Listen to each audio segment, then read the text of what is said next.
The ballroom shimmered under 1,000 crystal lights, each chandelier catching the laughter like it was currency. Jessica Miller sat 3 tables from the head stage, her champagne untouched, her smile rehearsed. It was her sister's wedding, the kind of event her father had been planning long before any proposal was made. Every fork gleamed, every napkin folded with military precision. And when he stood to give his speech, people leaned forward as if truth itself were about to be served with dessert. Her father, Richard Miller, adjusted his cufflinks, the reflection of gold catching the stem of his glass. "Some kids make you proud," he said, his voice rolling through the speakers, smooth and commanding. Then, after a perfectly timed pause, "Others just take up space." Laughter rippled across the room, polite, nervous, complicit. Jessica felt the air leave her chest. For a split second, the chandeliers seemed to tremble, as if even the crystals were uncomfortable with the cruelty. Her mother's smile didn't flinch. Her sister, Natalie, looked down, pretending to adjust her veil. The groom chuckled, unsure of the social rules of betrayal. Jessica lifted her glass slowly, met her father's eyes across the room, and said clearly, "Good thing I just bought my own place, 2,000 miles away. Don't worry, Dad, you'll never have to see me take up space again." The laughter died before the echo did. No one breathed. No one moved. She stood, left the champagne untouched, and walked out of the picture her family called perfection. Outside, the night air in Austin carried a sweetness, honeysuckle and regret. She could still hear the muffled applause inside, the orchestra starting another round of polite music as if humiliation were part of the program. Her heels clicked against the stone walkway, each step a punctuation mark. Enough is enough. When she reached her car, she sat behind the wheel, hands trembling, tears refusing to fall. Not because she was sad, but because she finally understood something she'd been denying for years. This was never about her being enough. It was about control. She didn't drive home that night. She drove aimlessly, past the lit skyline of downtown Austin, across the bridge where the water mirrored every passing light. She kept replaying his words, "Some kids make you proud." The sentence had weight because it had history. Richard Miller was a man who believed in outcomes, not people. A man who measured love in results, and disappointment in silence. Jessica's childhood had been a long audition for his approval. Grades, trophies, internships, each one a petition for affection that never arrived. Natalie, the golden daughter, never had to ask.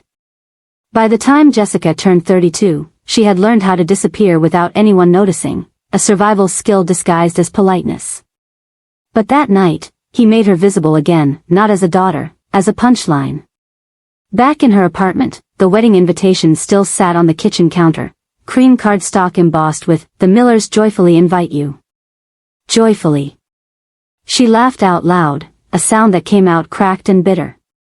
Then she poured herself a glass of water, because champagne tasted like pretense now. On her desk sat a folder labeled Taxes 2024, and beneath it, another one labeled Dreams. Later, she pushed both aside and opened a blank document. Title, Oxygen Fund. She stared at the blinking cursor, then typed. Goal, $40,000. Use, relocation plus freedom, deadline, before next Christmas. It felt both ridiculous and sacred. She saved it, shut the laptop, and whispered, "Happy wedding, Dad." Morning came sharp and bright, her phone buzzed with notifications, photos from the reception, tags, smiling faces, captions like, "A perfect night." She didn't open any of them. Instead, she brewed coffee and sat by the window. The neighborhood was quiet, lawns trimmed, dogs walked, people pretending their lives were in order. She envied their simplicity, or their ability to fake it better than she could. By noon, her mother called. "Jessica, your father didn't mean anything by it," she said gently, as though humiliation could be explained away by tone. "You know how he gets after a drink." "One drink doesn't rewrite a lifetime," Jessica replied. Silence on the line. Then, "Well, Natalie's worried. She doesn't want you upset on her honeymoon." "Tell Natalie not to worry," Jessica said softly. "I'm done being upset." She hung up before the apology that never came. That night, Jessica walked to the small park 2 blocks away. The swings creaked in the wind. Across the street, porch lights flickered on, one by one. She remembered sitting on that same bench years ago, after losing her first internship because she refused to falsify a report, something her father called idealism, and the world called integrity. Back then, she cried because she thought honesty had cost her his respect. Now she understood, his respect had always been a currency she could never afford. She took a deep breath, opened her phone, and searched best cities for creative marketing jobs. Seattle, Portland, Denver. Places far enough for silence to sound different. Later, lying in bed, she replayed the wedding scene again, but this time she imagined the aftermath reversed, her father's face losing that smug composure, the audience realizing cruelty isn't charming. She smiled in the dark. The revenge she wanted wasn't loud. It was survival. Real, financial, unshakable independence, the kind that made explanations unnecessary. She whispered to herself, they'll see. Not through words, but through what they can't control anymore. Her phone buzzed once, a message from Lucas, an old colleague now working in Seattle. Heard about the wedding. You okay? She stared at the screen. Then typed back, better than I've ever been. And for the first time, it didn't feel like a lie. Jessica didn't plan to go back to her parents' house. In her mind, the wedding was supposed to be the final chapter in a long, exhausting book. Smile in the photos, hold the bouquet, clap at the speeches, go home, and quietly move on. But humiliation has a way of pulling you backward before it lets you move forward. 2 days after the wedding, her mother texted. Come by for dinner. Your father wants to talk. 7 p.m. Don't be late. No apology. No question. Just expectation. For a moment, Jessica thought about ignoring it. She could imagine it easily, staying home, ordering takeout, pouring herself a glass of wine, and watching some show where the family drama wasn't hers. But then she remembered something her therapist once said, back in a short-lived attempt at counseling she'd abandoned too early. Patterns don't end just because you move away, the therapist had told her. They end when you stop playing your assigned role. If she ignored the message, her parents would tell themselves the same story they always had, Jessica is too sensitive, too dramatic, too ungrateful. If she went, at least she'd see the script as it was being written. And this time, maybe she'd refuse the role. So at 6:55 p.m., she parked in front of the house she grew up in, a beige 2-story in a polished Austin suburb where the lawns were neat and the cracks in the pavement were filled quicker than emotional ones inside the homes. The porch light was already on. It always was. Richard Miller liked predictability. Jessica stood for a moment on the sidewalk, feeling the weight of years pressing against her ribs. It looked exactly the same as when she was 16, 17, 25. The hedge trimmed to regulation height. The little ceramic frog by the steps, chipped but never replaced, her mother insisted it was charming. The only thing that felt different was her. She took a breath and walked to the door. It opened before she could knock. Her mother, Elaine, stood there with a practiced smile, the kind that stretched but never reached the eyes. You're early, she said automatically, then glanced at the clock in the hallway. Oh. On time. That's good. Jessica stepped inside. The familiar smell of lemon cleaner and roast chicken wrapped around her like a too-tight sweater. Her father's voice floated in from the dining room.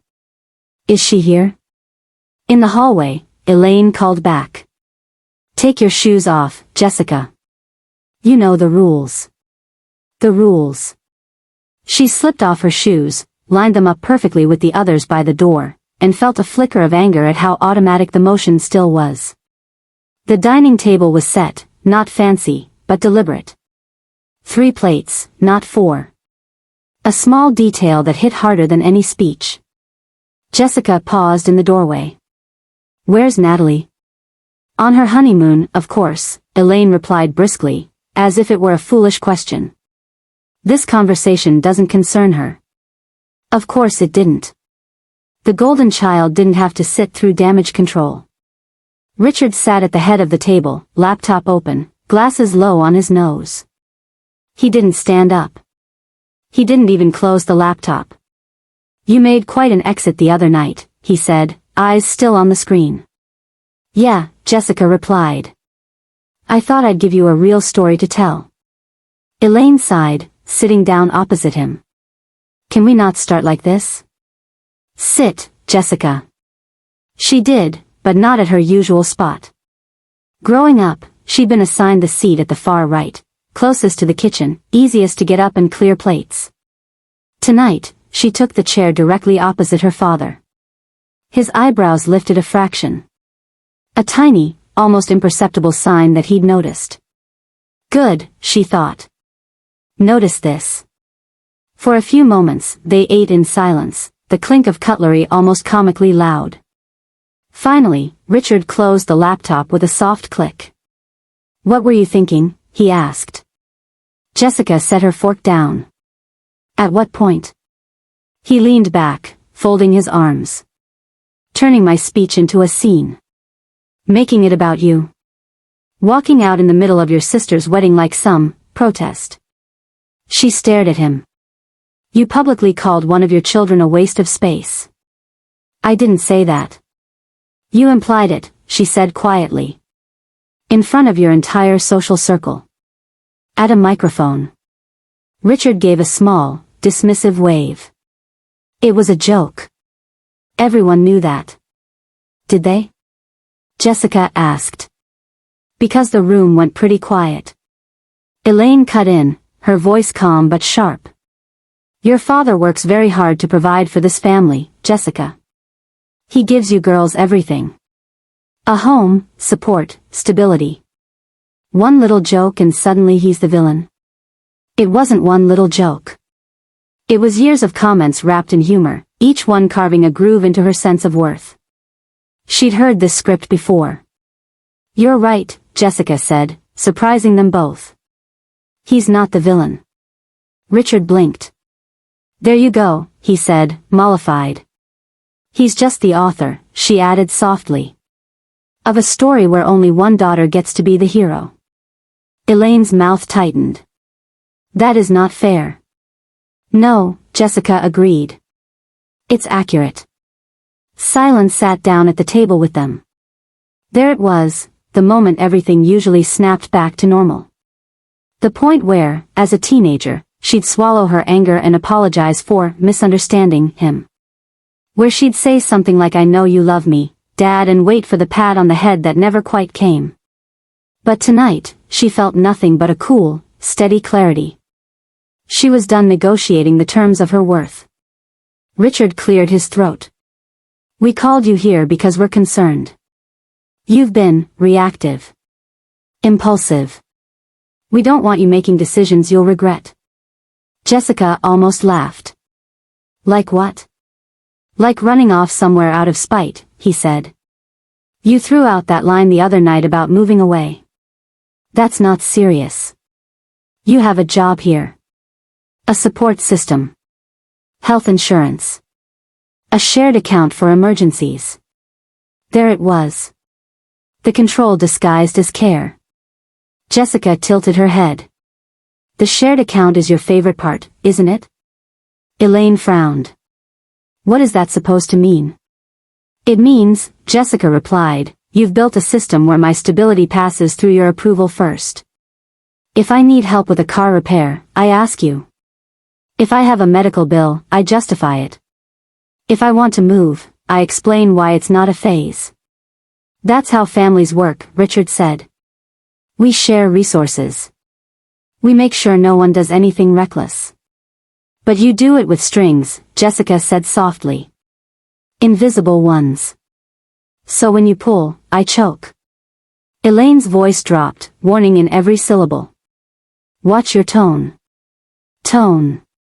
Always tone." "My tone is fine," Jessica said. "Your words at the wedding weren't." Richard exhaled, as if deeply tired. "Jessica, we've always been honest with you. You were the difficult child. The one who pushed boundaries, questioned everything, made things harder than they needed to be. We didn't hold that against you. We tolerated it. Tolerated. She felt something inside her settle, like dust finally choosing a surface to land on. That's the thing, Jessica replied. I don't want to be tolerated anymore. I'd rather be alone than tolerated under conditions. Elaine's eyes flashed. You think you can just walk away?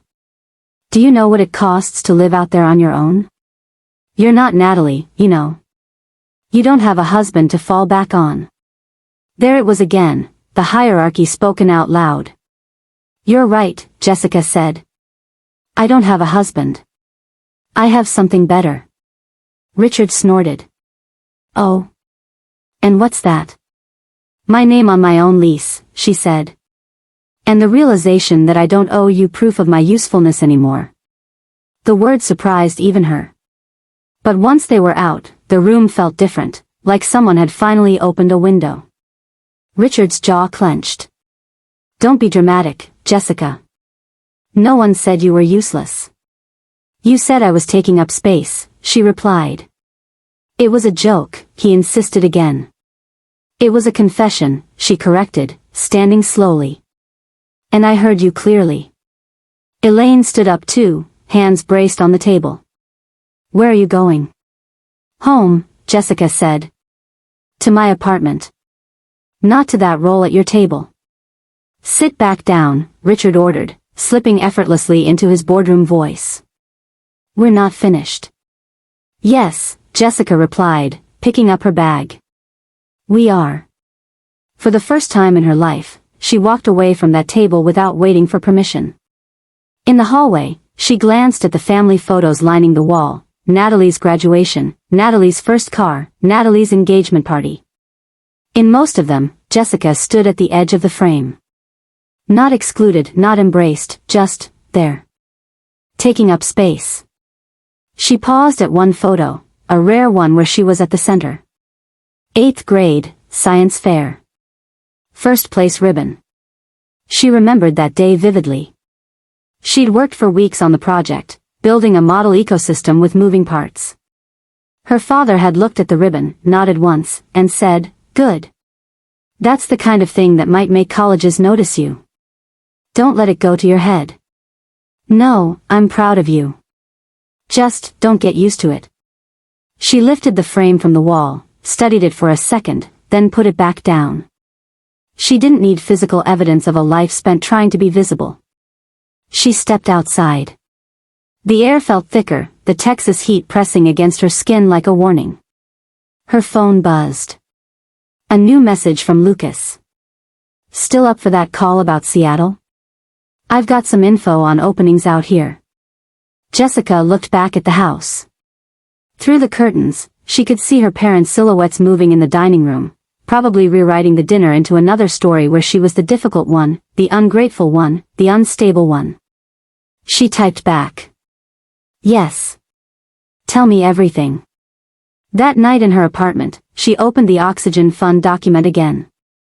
Goal, $40,000. Use, relocation plus freedom, deadline, before next Christmas. She made a new column. Possible cities. Under it, she wrote, Seattle, Denver, Portland. Then, under Seattle, she added. Pros, Lucas there. Job market good. Far enough from Austin. On impulse, she opened her banking app. The shared emergency account sat near the top, the one her father had set up for the girls, but controlled entirely. She knew exactly how it worked. Deposits he made on their behalf, with the implicit understanding that any withdrawal required explanation. The password had always been his birthday. He didn't believe in making things complicated. She logged in, half expecting to see an error message. Instead, the numbers loaded. Her name was on the account. So was Natalie's. So was his. It was technically a joint account. Just not emotionally. For years, Jessica had avoided touching it. Every time she considered it, she'd hear his voice, "Don't take what you haven't earned." But tonight, that phrase meant something different. She had earned it. Not through being the favorite, not through being obedient, but through surviving their narrative for 3 decades without collapsing. Through working 2 jobs while finishing her degree. Through covering her own rent when they forgot to help. Her father had built an entire system where her dependence justified his control. What happens, she wondered, when dependency is quietly, legally withdrawn? She didn't transfer anything that night. Instead, she printed the account details and stapled them to the back of her oxygen fund plan. Not as a threat. As a reminder that the cage door wasn't locked, it was just heavy. And she was getting stronger. Over the next week, the house on Maple Lane kept humming like nothing had happened. Elaine sent pictures of Natalie on a beach somewhere, cocktail in hand, captioned, "Our bright girl living her dream." Text messages from her parents came as if reading from a script. "Hope you've calmed down now. Family is family, Jessica. You don't throw that away over one joke. We'll talk properly when you're less emotional." She responded minimally, her replies short and polite. What surprised her wasn't their lack of apology. It was her lack of expectation. Something fundamental had shifted. The little girl inside her who waited at windows for her dad's car, hoping he'd bring back praise the way he brought back files from the office, she was quietly packing her things. One evening, while scrolling job listings, Jessica noticed something she'd never paid attention to before: relocation packages, signing bonuses, remote first roles. She opened a listing for a creative strategist position at a mid-sized agency in Seattle. Competitive salary. Health benefits. Fully remote after 3 months of onboarding. She read the description twice. Halfway down, one line caught her eye. Looking for someone who can turn difficult stories into powerful campaigns. She smiled. She'd been doing that her whole life, just not for money. She saved the listing, then opened a new folder on her laptop, Exit Plans. Into it, she dropped her updated resume, a portfolio PDF, the Seattle job link, and the bank account printout from the shared fund. Then she plugged in a small USB drive and copied the folder. If they liked going through her things so much, they could do it without her future attached. As the progress bar inched forward, Jessica realized something. For the first time, her life wasn't just reacting to theirs. It was moving in a parallel direction, quietly gathering momentum. And soon, very soon, those paths would split for good. Silence had always been the Miller family's favorite weapon. Not shouting, not punishment, just silence, cold, curated, practiced. After the dinner confrontation, Jessica expected a storm. But what she got was nothing. No calls. No messages. No mentions. For a few days, she wondered if they were giving her the space she'd always asked for. But deep down, she knew better. Silence wasn't space. It was control. Because in this family, silence always came with a story rewritten underneath it. By the next weekend, the family group chat lit up again, not with apologies or explanations, but with pictures. Natalie and her husband smiling on the Amalfi Coast. Mom's caption, "Our bright girl living her dream." Heart emojis from everyone. Jessica scrolled through them quietly, thumb hovering over the reaction icons. No one tagged her. No one said her name. It was as if she'd been edited out of the family timeline. And maybe that was the point. She typed a polite, "Looks amazing" red heart and hit send, the same kind of polite clapping you give a magician when you already know the trick. Then she set the phone face down. If they wanted silence, she could give them something better: distance. In her apartment, Jessica began to build rituals, quiet acts of rebellion that looked like peace. Every morning, she opened her laptop, sipped black coffee, and checked job listings. She'd made a spreadsheet of every company she could imagine herself at, every position that meant something more than stable. Each entry came with a note in the margin. Breadth potential, high. Toxicity risk, low. Growth, possible. She titled the sheet Oxygen Tracker. Her oxygen fund was growing too, small deposits, Every few days. A stack of books sold on eBay. A designer dress she never wore again. An old camera that once captured someone else's dreams. Each sale added another drop of independence. One evening, Lucas called. His voice came through the line warm, steady, a voice that had once belonged to her favorite coworker before he moved to Seattle. "You still thinking about moving?" he asked. Jessica hesitated. "Thinking, yes. Acting, almost." He laughed. "That's closer than most people get." They talked for an hour about the Seattle agency, about creative work, about how starting over in a new city could feel both terrifying and cleansing. When the call ended, Jessica sat for a long time staring at her laptop screen. She could picture it, rain on the window, cedar trees outside, her own little apartment with no family portraits watching her breathe. But the silence didn't stay silent forever. It cracked a week later, around 10 p.m. on a Wednesday, when her dad called. She saw his name flash across the screen and almost didn't answer. But curiosity won. "Jessica." His tone was soft, almost gentle. That was the tell. Richard Miller only got gentle when he wanted something. "Hey, Dad. Your mother says you've been distant." "I've been consistent," she said quietly. "You just noticed." A pause. Then a dry laugh. "Always clever, aren't you?" "Trying," she replied. He sighed. "Look, I know things got a little heated. We just don't want this to spiral. Family's family, you know." The phrase hit like static. She could almost hear it echoing through decades, the mantra that meant forgive without resolution, stay without healing. "Yeah," Jessica said, her tone neutral. "Family's family." They both knew she didn't mean it. After they hung up, she sat in the dark, listening to the low hum of her refrigerator. The kind of quiet sound that used to make her feel lonely, but now felt earned. The next morning, she checked her email. Among the usual newsletters and spam, there was one that made her heart skip. Subject: Creative Strategist, Interview Invitation, Seattle, Washington. She opened it.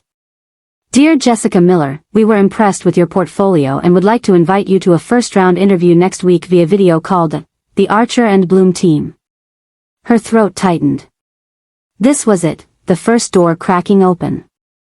She read it 3 times before replying, confirming the time and attaching her updated resume. Then she leaned back and whispered, "Okay. Let's do this." Over the following days, she threw herself into preparation. Researching the company, rehearsing answers, visualizing the life she wanted. But even as she planned her next chapter, the ghosts of the last one kept knocking. Her mother texted midweek. "You sounded tired last time. You should rest. Don't run away from family because of one bad night. Run away." That's what they called it, as if leaving toxicity required justification. Jessica read the message twice, then typed her reply slowly. "I'm not running, Mom. I'm just breathing somewhere new." She deleted it before sending. Some truths didn't need their approval. By the time the interview day arrived, Jessica had transformed her apartment into a quiet command center. Laptop centered, notes organized, background tidy. She dressed simply, crisp white shirt, subtle earrings, hair neat. Not for them. For herself. The interviewer, a woman named Marisol, smiled through the screen. "We're looking for someone who understands emotion, someone who can turn raw stories into connection." Jessica felt a small, steady warmth rise in her chest. "That's what I've been doing all my life," she said. Marisol tilted her head. "Personal experience?" Jessica smiled. "Let's just say I know what it feels like to turn pain into something people can't look away from." When the call ended, she sat in silence. Not the old silence of shame, a new kind, filled with potential. 2 nights later, she got another message, not from work, but from her sister. "Hey, can we talk?" Jessica hesitated before typing back, "Sure." Natalie's call came through video. She looked smaller. No makeup, dark circles under her eyes, the sparkle of the golden daughter dimmed. He left, Natalie said softly. Ryan. He said he needs space. Jessica's breath caught. Space, huh? Natalie gave a hollow laugh. Funny how men always borrow your words to make you feel guilty for them. They talked for hours. For the first time, the conversation wasn't competitive. It was fragile. Honest. Human. At the end, Natalie whispered, "You were right to leave." Jessica shook her head. It's not about being right. It's about surviving. Still, Natalie said, voice breaking. Thank you for showing me it's possible. After they hung up, Jessica stared out the window for a long time. The silence outside wasn't heavy anymore. It was breathing with her. And somewhere deep down, she realized, the more her family tried to rewrite her story, the more she was learning to write her own. Then, an unexpected ping, email notification. Subject, offer letter, Archer and Bloom, Seattle. She clicked. We're delighted to extend an offer for the creative strategist position. Start date, next month. Welcome to the team. Her heart raced. This was it, the pivot, the proof. And with it came a small, burning thought she hadn't let herself consider until now. That emergency account her father controlled, technically, it wasn't his alone. Her name was on it. Natalie's too. If he could use it to fund family expenses, like Natalie's wedding, then she could use it to fund her exit. Legally. Quietly. And for the first time, the word revenge didn't feel cruel. It felt like justice breathing in slow motion. The night before everything changed, Jessica sat at her kitchen table, laptop open, the word oxygen glowing softly at the top of her spreadsheet.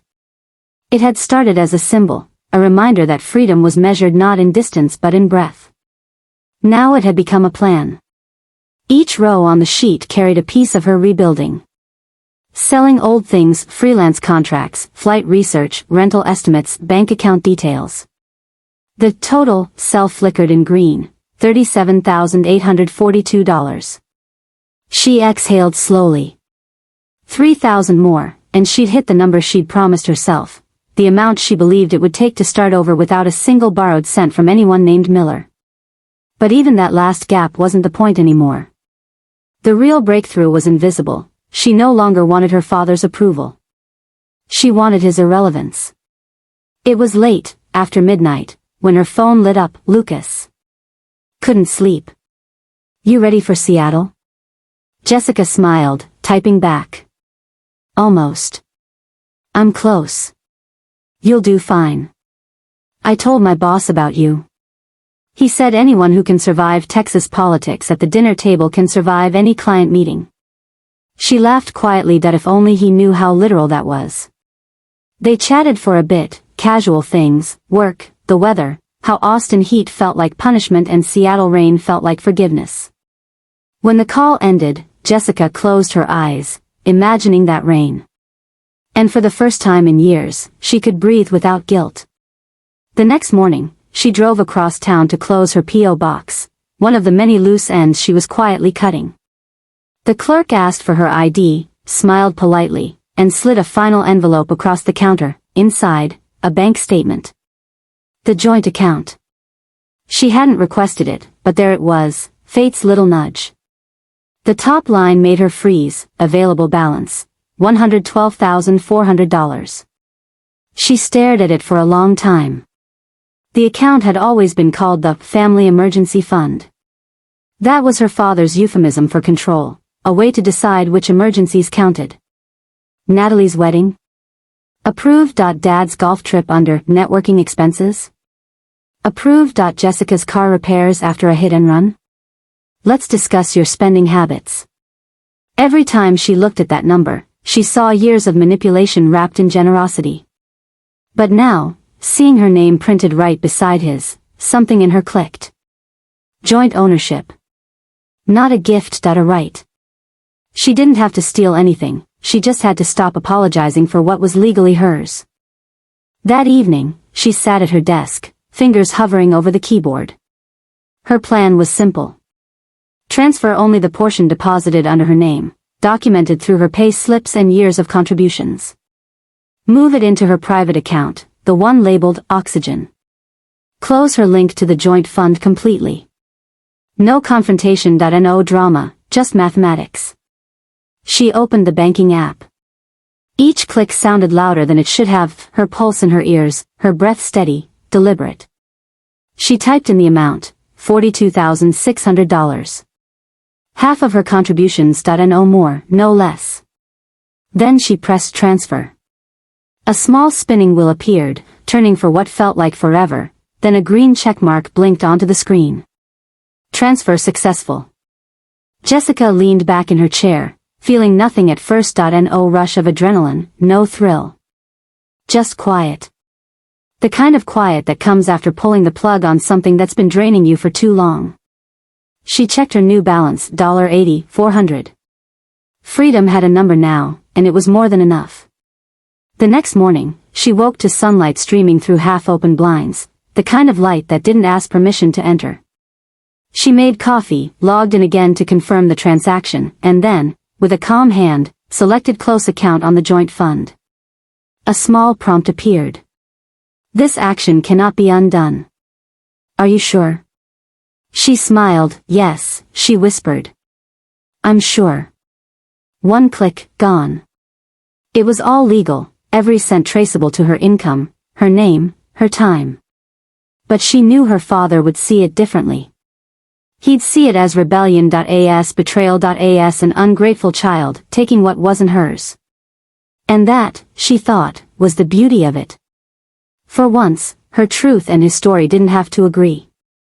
That evening, she received an email from HR, the final confirmation from the Seattle agency. We're thrilled to welcome you aboard. Orientation next month. Travel stipend included. She reread that line twice. Travel stipend included. She didn't even have to dip into the Oxygen fund yet.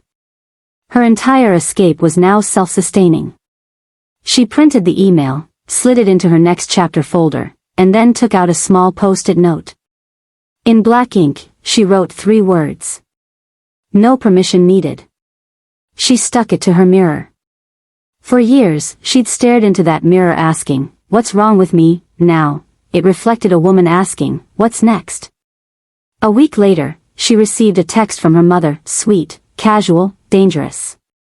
Dinner Sunday, Kelsey's cooking lasagna, smiley face.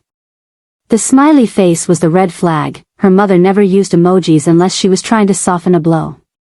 Jessica's instincts tightened that it wasn't an invitation, that it was a setup. She didn't respond right away. Instead, she backed up her laptop files onto her small silver USB, job contracts, personal photos, the Oxygen fund spreadsheet, the closed account receipt. She slipped the USB into her purse, zipped it shut, and whispered, not this time. Sunday arrived humid and heavy, Austin air thick like unspoken words. Jessica pulled up to the house at exactly 6. Candles glowed in the windows. A perfect illusion of warmth. Inside, the table was set for 4, Mom, Dad, Natalie, and her peace offering by presentation. Richard was scrolling on his phone when she entered. Natalie sat stiff beside him, eyes darting toward her with something like warning. Elaine smiled, pouring wine. Sit, sweetheart. Let's have a nice dinner. Jessica Saturday and waited. The silence stretched until her father finally spoke, eyes still on the screen. So, your cousin says you've been applying out west. His tone was gentle. His words, loaded. Jessica's stomach sank. Cousin Mia, the family informant. That's right, Jessica said evenly. I have an offer in Seattle. Elaine set down her glass carefully. Seattle? Jessica nodded. Starting next month. Richard finally looked up. You're running away. No, she said quietly. I'm moving forward. His jaw tightened. You're making a mistake. Jessica smiled. Maybe. But at least it'll be mine. Her mother reached across the table, voice trembling between guilt and authority. Jessica, you've always been emotional. This job, this move, it's impulsive. We're just trying to protect you from yourself. Jessica tilted her head. That's what control always calls itself, protection. Her father's tone sharpened. Watch it. She met his eyes.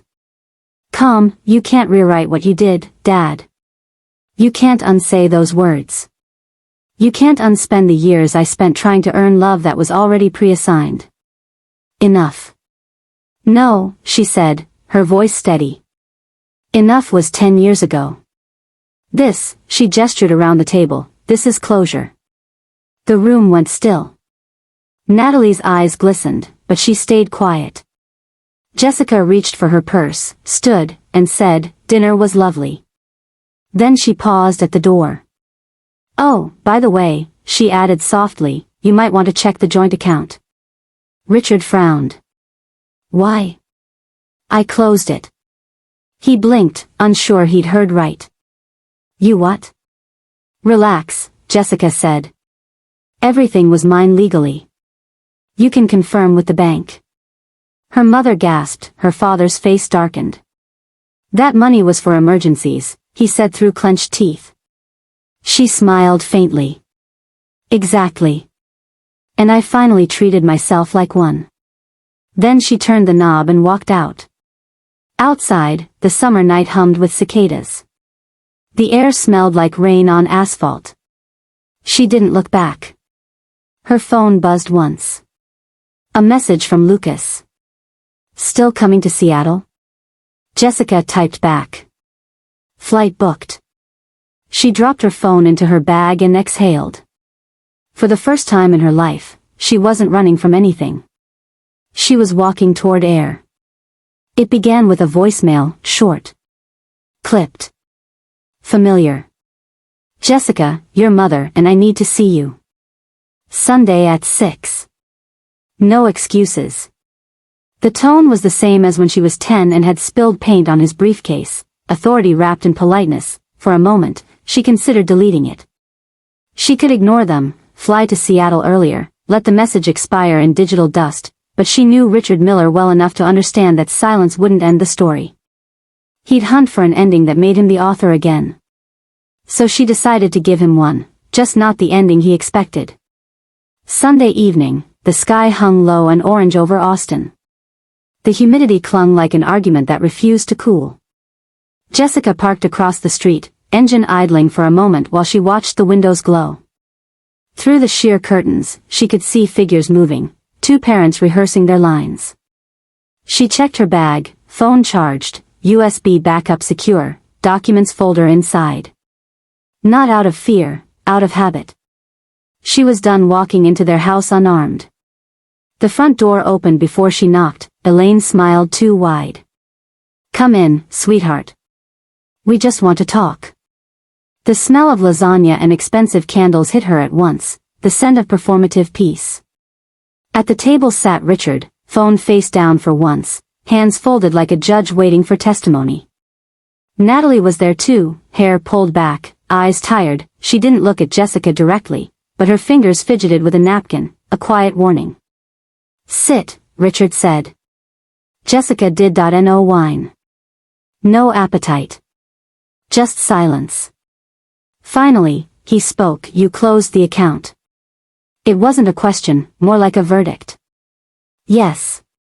Do you realize what you've done? I freed myself, she said calmly. Elaine's voice rose half an octave.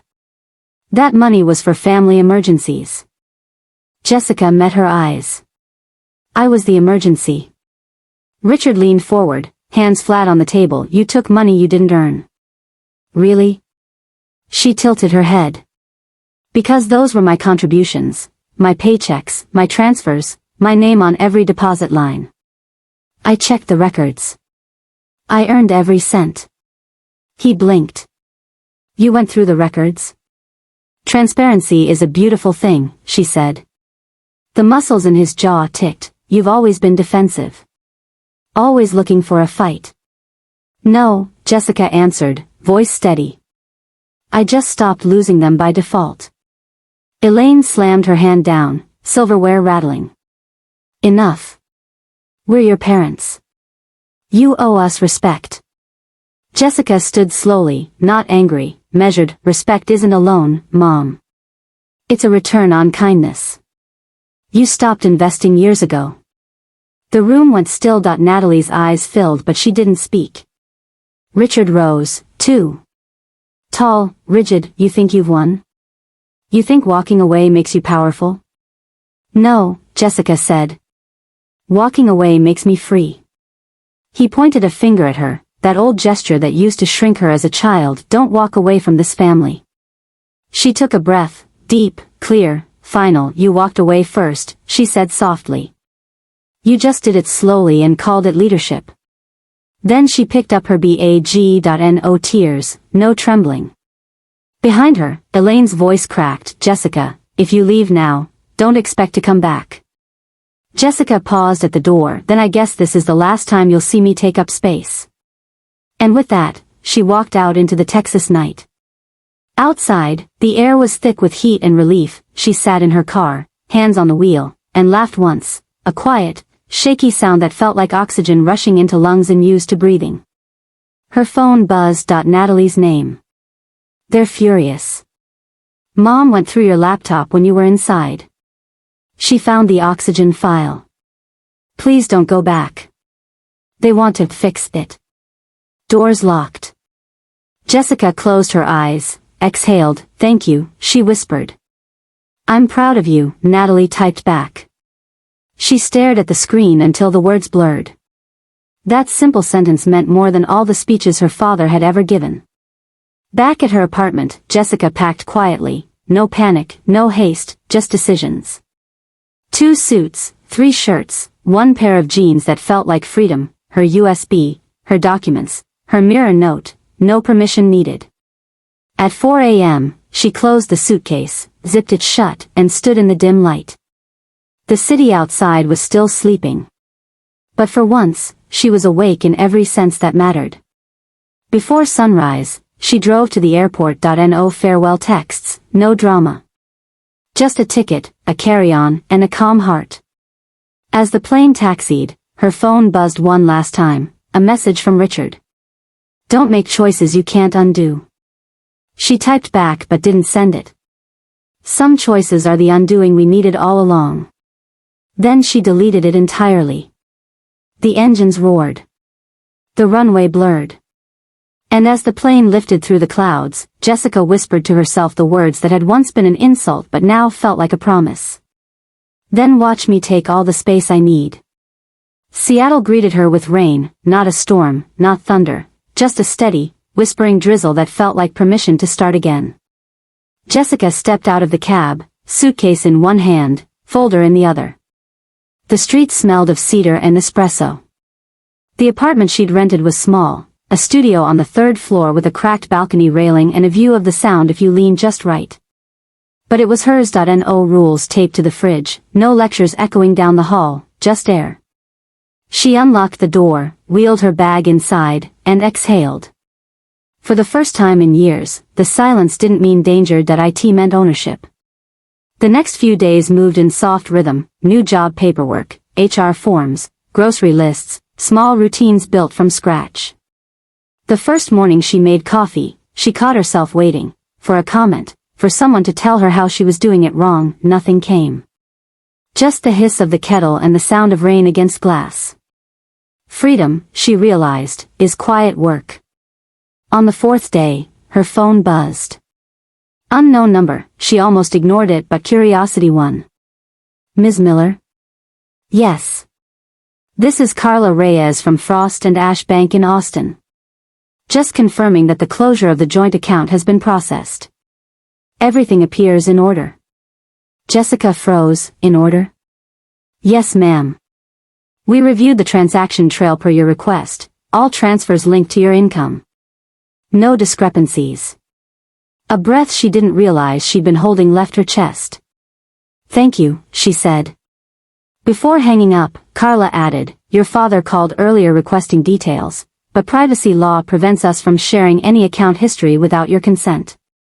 Just wanted you to know. Jessica smiled. That's good to know. When she ended the call, she laughed, not from humor, but from sheer release. The system that had once been his fortress had quietly become her shield. For once, the law was on her side. A week later, a letter arrived from home, neat handwriting, expensive stationery. She recognized her mother's loops instantly. Jessica, we're deeply disappointed in how you've handled things. Your father says you've made it impossible for us to trust you. That I hope one day you'll realize family matters more than money. Love, Mom. Jessica read it twice, then folded it carefully and set it in a drawer. She didn't burn it, she didn't tear it. Some memories didn't deserve destruction, only distance.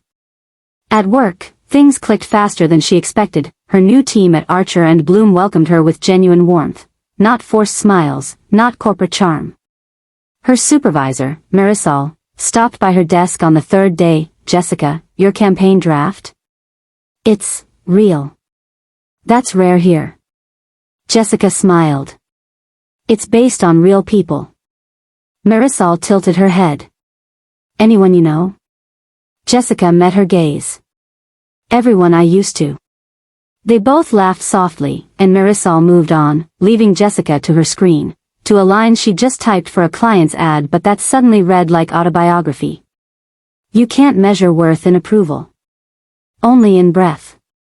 Evenings became sacred. She'd walk down to Pike Place Market after work, buy a single sunflower, carry it home, and set it in a glass of water on the counter. A small, bright defiance against the gray. Each night, she'd check her oxygen fund. It wasn't about the money anymore. It was about evidence, proof that stability didn't need supervision. She renamed the file Legacy. But endings never arrive without echoes. One evening, her sister called again. Video. Natalie looked different, lighter, almost luminous. Mom told Dad about the bank, Natalie said quietly. He's furious. Said he's cutting me off too, since I sided with you. Jessica's chest tightened. Are you okay? I am, Natalie said. I got the Chicago job. They love me here. I think you broke the spell for both of us. Jessica smiled through tears. Then it was worth it. It was, Natalie said. They'll keep trying to pull you back. Just promise you won't go. I won't, Jessica said.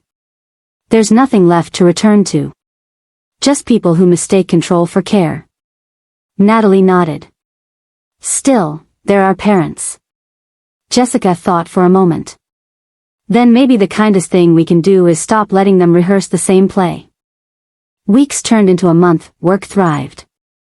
The air grew cooler. Seattle's rain became background music. Then one morning, a thin envelope arrived, again, from Austin. This one was official, legal letterhead. She read it carefully. This letter serves to notify that Mr. Richard Miller has requested review of the joint account closure. After investigation, Frost and Ash Bank finds no irregularities. Case closed. Attached was a small note from Carla Reyes, handwritten. Everything checked out. Congratulations on your new start. Jessica set the papers down, stared at them for a long while, then laughed. Not cruelly, not triumphantly, just cleanly. Because the fight was over, not won, not lost, simply done. That night, she sat on her tiny balcony, watching the rain blur city lights. The air smelled of salt and beginnings. She poured herself a glass of wine, raised it slightly toward the sky, and whispered, "Here's to oxygen." The words felt like prayer and closure at once. Her phone buzzed, a voicemail from Natalie. Mom cried today, but it wasn't anger. She said the house feels empty. I think she's finally realizing that silence cuts both ways. Jessica pressed the phone to her heart, eyes closed. Forgiveness didn't come as lightning. It came as slow rain. Later, she opened her mirror note, the one that had survived every suitcase. No permission needed. Under it, she wrote a new line. No revenge needed either. Just peace. She smiled. The clean break wasn't about walking away. It was about walking toward a version of herself that no one had ever met, not even her. She remembered the flight, not just the takeoff, the sound of the engines building from whisper to roar, but the moment her body finally believed she was gone. It hadn't been dramatic. No crying at the gate, no cinematic music swelling in the background, just an ordinary plane full of people chasing beginnings disguised as destinations. Jessica had sat by the window, jacket folded neatly on her lap. When the plane lifted through the clouds, she felt the pressure ease, not from altitude but from years. Below her, Austin shrank until it looked like a memory someone else had lived out. A grid of tiny lights, a few roads, and somewhere in that maze, a house that had once defined her worth. She whispered, "Goodbye," and it wasn't angry. It was gentle, the way you say farewell to a version of yourself you've outgrown. The flight attendants moved quietly down the aisle, offering coffee. Jessica declined, preferring the silence of the hum. She opened her journal, a small leather notebook she'd bought years ago but never dared to write in. On the first page, she wrote 3 words. "I forgive myself." The ink spread slightly on the paper, a soft imperfection she loved instantly. Then, beneath it, she added, "And I release them." No names, no blame, just release. She spent the rest of the flight looking out at the endless blue. Sometimes freedom doesn't shout, it hums. It's the quiet realization that the person who once needed permission is now the one giving it. For years, Jessica had believed in linear redemption, that one day her father would apologize, her mother would understand, and the family would heal in some cinematic embrace. But life rarely writes in straight lines. Sometimes redemption comes disguised as distance. Sometimes peace isn't reunion, it's altitude. The woman in the next seat leaned over, smiling kindly. "First time in Seattle?" Jessica nodded. "First time calling it home." "Moving for work?" "Yes." She paused, then added, "And for breath." The woman chuckled softly. "That's a good reason. People forget to breathe until the air changes." Jessica smiled, thinking, yes, exactly. When the plane began its descent, the captain's voice crackled through the speaker. "Ladies and gentlemen, we'll be landing in Seattle shortly.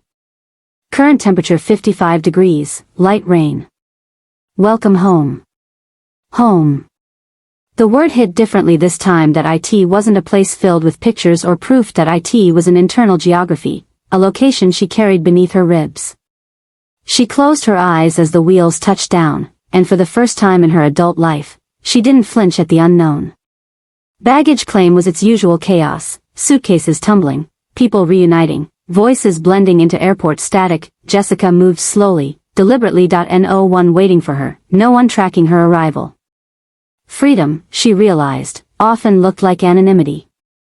She took her suitcase, walked out through the sliding doors, and met the soft drizzle of the Pacific Northwest. A driver held a small sign, "Miller." She nodded, climbed into the car, and watched the city blur past. Bridges, gray water, neon signs reflected in puddles. Halfway to her apartment, her phone buzzed with a voicemail from Natalie. She played it on speaker. "Jess, Mom called again. She asked if you'd landed." She didn't sound angry, just, "Tired, Dad hasn't said much. He's quieter than I've ever seen him." I think the silence finally turned on them. I told her you're safe. She cried, but it sounded more like relief than loss. Jessica looked out the window at the rain-slick streets. For years she'd begged them to see her. Now, the absence of their gaze felt like peace. She saved the voicemail, not as proof, but as closure. That night, her apartment felt too quiet. She unpacked slowly, a few shirts, 2 pairs of shoes, her folder labeled "Next Chapter." On the counter, she placed her old mug, the chipped one she'd brought from Austin. It looked strange there, an artifact from another life. She filled it with water, took a sip, and smiled. It tasted different here, less metallic, more alive.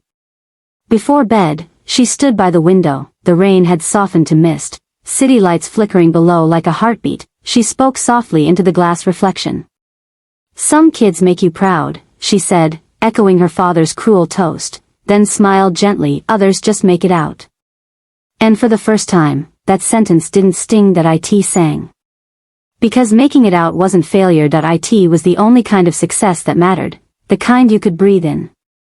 Morning light crept through the blinds, soft and forgiving. Jessica woke without an alarm for the first time in months. No voice calling her name, no expectation waiting on the other side of the door, just the sound of rain, and the city breathing. She made coffee, leaned on the balcony rail, and watched the fog move over Puget Sound. Every now and then, a ferry horn echoed, low, steady, unhurried. That sound, she thought, was what peace must feel like when it finally finds you. Work at Archer and Bloom grew into rhythm, deadlines came and went, clients smiled. Her name appeared on project boards without needing anyone's permission. Marisol stopped by one afternoon holding a printout. Client loved the campaign, she said. They said it made them cry, but in a good way. Jessica smiled. Then it worked. Marisol hesitated. You wrote this line, right? She read aloud. Sometimes the hardest goodbyes are the ones that set you free. Jessica nodded. Every word. Marisol grinned. Keep writing like that, and you'll change people's lives. Jessica looked past her to the window where the rain traced quiet lines down the glass. I already did, she whispered. That weekend, she wandered through Pike Place, breathing in the smell of coffee and sea salt. Street musicians played something old and gentle. Tourists laughed under umbrellas. For once, she wasn't a background character in someone else's story. She was just a woman buying flowers on a Saturday morning. She picked a sunflower, the brightest one, and carried it home in the crook of her arm. Later, she sat by the window again, phone resting beside her. A new voicemail light blinked. She pressed play. Jessica, it's Dad. I know you don't owe me a call. I just wanted to say. I saw your interview online. They mentioned you in that magazine thing. You looked confident. Your mom says hello. That's all. Bye. The message ended with a click. No apology. No grand gesture, just a crack in the armor. Jessica listened twice, then deleted it, not from anger, but acceptance. Some bridges aren't meant to be crossed again, they're meant to be remembered from a safe distance. Night fell slowly over Seattle. Jessica lit a candle on her desk, a tiny ritual of gratitude she'd borrowed from nowhere but herself. She opened her journal to a fresh page and wrote. Arrival isn't a place. It's the moment you stop chasing proof. She paused, smiled at the words, and kept writing, not for an audience, not for forgiveness, but for clarity. When she closed the book, the room was quiet except for the rain tapping at the window. She lifted her glass of water and said softly, to taking up space. The quiet answered back like a friend. And to you, who've ever been told you're too much, too loud, or not enough, remember this, peace doesn't ask for permission. It waits for you to choose it. If this story resonated with you, don't forget to like, share, and subscribe, because somewhere out there, someone is still trying to breathe in a room that won't let them, and maybe your story is the oxygen they need.